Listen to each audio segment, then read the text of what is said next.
वाली सहरा परी हूँ। मैंने सुना है कि मृतलोक की धरती बहुत खूबसूरत है। आज मैं मृतलोक की धरती घूमने के लिए जाऊंगी। छोड़ के मैं पाकिस्तान जाऊं, छोड़ के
और घूम कर देखूंगी। और ठंडी हवा के झोंके, ठंडी हवा के झोंके चलते हैं हल्के हल्के, ठंडी हवा के झोंके चलते हैं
आप ऐसे अगर जब हम इस गमशुदा उदास बैठे रहोगे तो ये राज कैसे चलेगा? प्रिय, जब से माँ का कत्ल हुआ है तब से मैं रातों दिन ये सोचता रहता हूँ कि जब भी कोई राज का कार्य करना होता था तो हम अपनी माँ से और सेनापति अमर सिंह से सलाह लिया करता था। लेकिन आज न तो मेरी माँ है इस दुनिया में और सेनापति भी उस जेल के सलाखों में बंद है। सिर्फ रात दिन मुझको यही सदमा लगा रहता है। लेकिन सब इन बातों को छोड़ो, ये बताओ कि अपना बेटा विजय सिंह कहाँ है? स्वामी जी, इस वक्त मेरा लाल कॉलेज जाने की तैयारी कर रहा है। आप बैठिए, अपना बेटा आता ही होगा। ठीक है, आओ बैठो।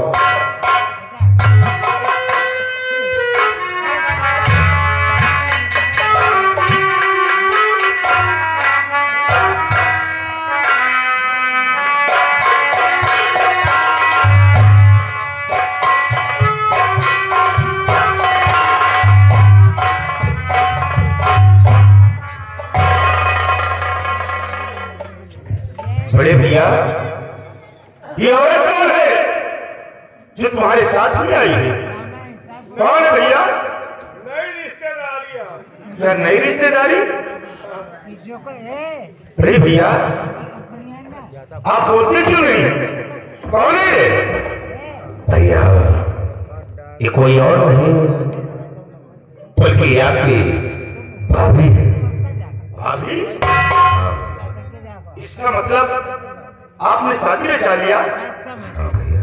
अरे बड़े भैया, जब पिताजी आपकी शादी की बात चलाते थे तो आप हमेशा शादी से इनकार करते रहे, और आज माँ के मरते ही आपने शादी रचा लिया। अरे आपको शादी ही करना था तो मुझसे बताते, हम तुम्हारी शादी बड़ी धूमधाम से रचाते, बड़ी धूमधाम के साथ तुम्हारी बारात ले जाते। भैया, फिर मैं इनके दुआरे बारात टिकावे के जगह नहीं, बहुत सकेते बारात थी, जगह नहीं रही। आप लंबी बारात लेके जाते हो, कहाँ टिकलते? सिपाही, तेरी बातों से मैं कंफ्यूज हो रहा हूँ।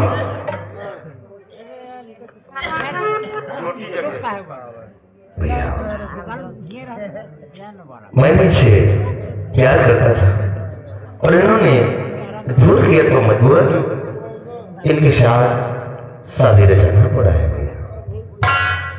मजबूरन शादी रचाना पड़ा, लेकिन बड़े भैया आप ये बताएं कि ये रहने वाली कहाँ की है, इसके माता पिता कौन है, और ये किस खानदान से ताल्लुकात रखती भैया? खानदान तो न पूछो, खानदान तो इतना है कई जवान को पता हुए ना आयु। क्या मुझसे ऊंचा खानदान है? बहुत ऊंचा खानदान। इनके रिश्तेदारी आधी तो सेवल पहाड़ है,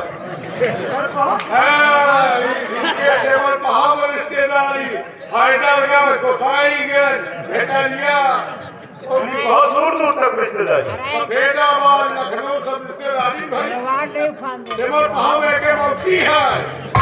सिपाही, तेरी बात हमारी समझ में नहीं आ रहा। हमारी बात बहू के समझ में नहीं आई, तो आप कहाँ समझ में आए? बड़े भैया आप ही बताएं ये कौन है, इसके माता पिता कौन है, और किस खानदान से ताल्लुकात रखती है? भैया, ये अनाथ और बेसहारा है, इसका इसे खानदान में कोई नहीं है भैया। क्या कहा? अनाथ और बेसहारा है? बड़े भैया ये तो आपने बहुत अच्छा किया जो एक अनाथ को सहारा दिया है, लेकिन फिर भी मैं ये जानना चाहता हूँ कि ये किस खानदान की है। बोलो भैया। खानदान समझ जाओ, सेवल पहाड़ से। हम क्या कहिए? कौने खानदान क्या खानदान? बोलो भैया, आप चुप क्यों हैं? बताते क्यों नहीं? और जब तक आप बताओगे नहीं तब तक हम इन्हें अपनी भाभी स्वीकार नहीं करेंगे। अब तो मामला फंस गया। सिपाही, हाँ, मामला फंस गया है। फंसा फंसावा है।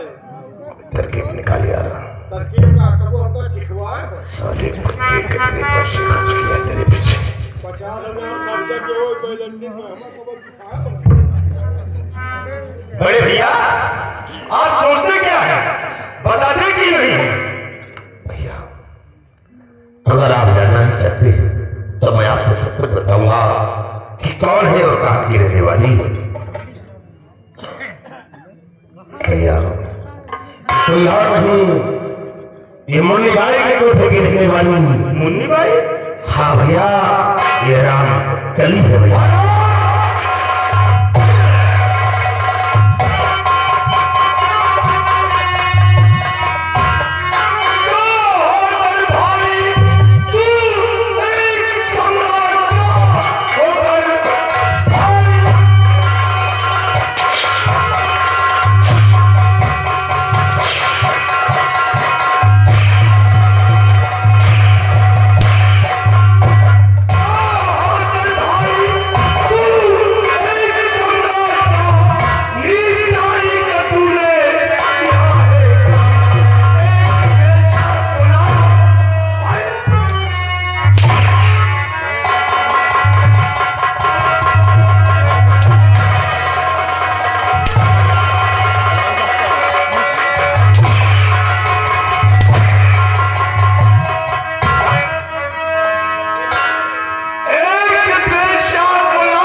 क्रोध मत करिए, अपने क्रोध को शांति करिए। आइए को अपना लीजिए। तुम नहीं जानती हो, ये मेरा एक मंदिर था और ये हरामखोर इस रंडी को लाकर इस रंडी के पार पड़ते ही हमारे राजमहल का रूह निकल गया और मैं की स्वामी, आप मेरी सौगंध है, इन लेबों को अपना लीजिए। हमारी सारी नस्ल उतर दे ज्यादा बदतमीजी करिए। ये आपने क्या किया? आप मुझे अपनी सौगंध देकर मजबूर कर दिया है, लेकिन याद रखो एक दिन तुम बहुत पछताओगे। फिर अगर तुम्हें कोई कष्ट होता है तो मुझे दोष मत देना।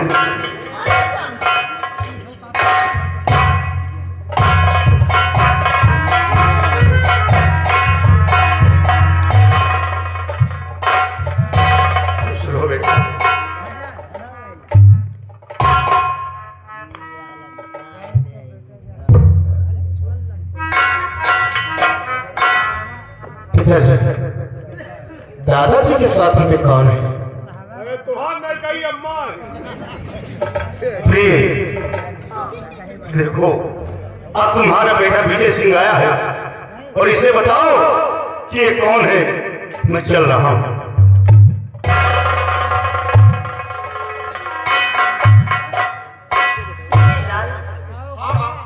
ये कोई और नहीं है बेटा, कौन है? बल्कि ये तुम्हारी दादी माँ है। मेरी दादी माँ? हाँ, जाओ और अपनी दादी माँ के पैर छू के आशीर्वाद लो। जाओ मेरे लाल।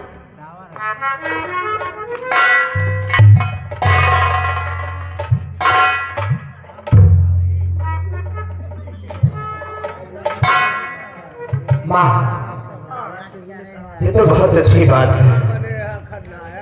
अभी तक तो ये मेरी एक ही बात थी, और लेकिन उस तरफ परमेश्वर की महिमा देखो, आज मेरी दो माँ हो गई। तो आज किस्मत बढ़िया, दूसरी महतारी तीन बाप। ये क्या कह रहे हो आप? तीन बाप है। कैसे? भाई एक तुम्हारे महाराज के पिता है ही है, हाँ, वो मेरे पिताजी हैं।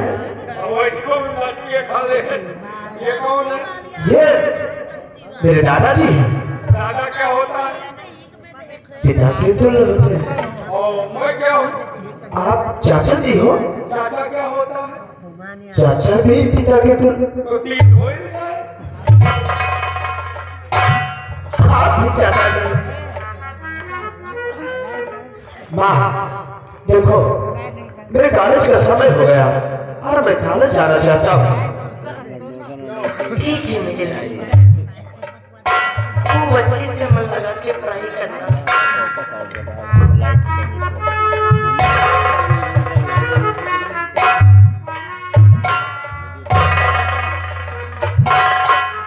घबराओ नहीं बेटा, मैं तुम्हारा बराबर ख्याल रखूंगा। इतना प्यार करूँ शायद कोई जालिमा जिंदगी में प्यार नहीं करेगी। बराबर ख्याल रखूंगा बेटा। जाओ, खाओ पियो, मौज करो, पढ़ाई में कभी नहीं रखना बेटा। जाओ जाओ, कोनो दिक्कत हो बताओ, अम्मा पूरा कर लेंगे। लौंडा चैंपियन है। बड़ी दीदी, बोलिए देवरानी। आज मुझे बेहद खुशी हुई कि आप लोगों ने शादी कर लिया, और अभी तक मैं सवेरे में अकेली रहती थी, लेकिन अब तो मेरे साथ में रहने के लिए कि आप जैसी खूबसूरत मुझे एक बड़ी बहन मिल गई। आज मैं आपसे बेहद खुश हूँ। देवरानी की खुशी होना ही चाहिए। और वैसे भी देवरानी जी, आप जानती हैं कि आज मेरी सुहाग की रात है। देवर आपके जेठ जी उतावले हो रहे हैं। एक बच्चे की माँ है, सब कुछ समझ रहे हैं। जरा उनको दिखा दीजिए। हाँ, ऐसी बात है प्रीति जी, आइए मेरे साथ में, मैं आपको आपका बेडरूम दिखा देती हूँ। चलिए यहाँ से हटाइए कि अब ये बुढ़ावा लाइट मार रहा है। बुढ़वा पागल, उसके चक्कर में मत पड़ो, आइए जी चलो।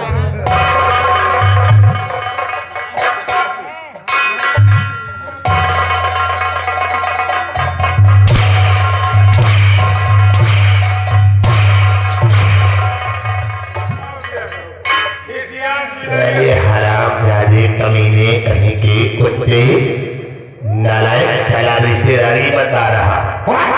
रिश्तेदारी है नहीं का? अरे समझ रहा हैदर का फटरिया, कमीने इसी वक्त तुझे बताना था। अरे तो है तो कहा देखा ना हर्ष को आज कैसे क्या कर दिया है, हालात हो गए, गाल पे थप्पड़ मारा है, लेकिन यहाँ कोई तुमने मेरे गाल पे थप्पड़ नहीं पर क्या अपने बात को क्या बदल दिया है।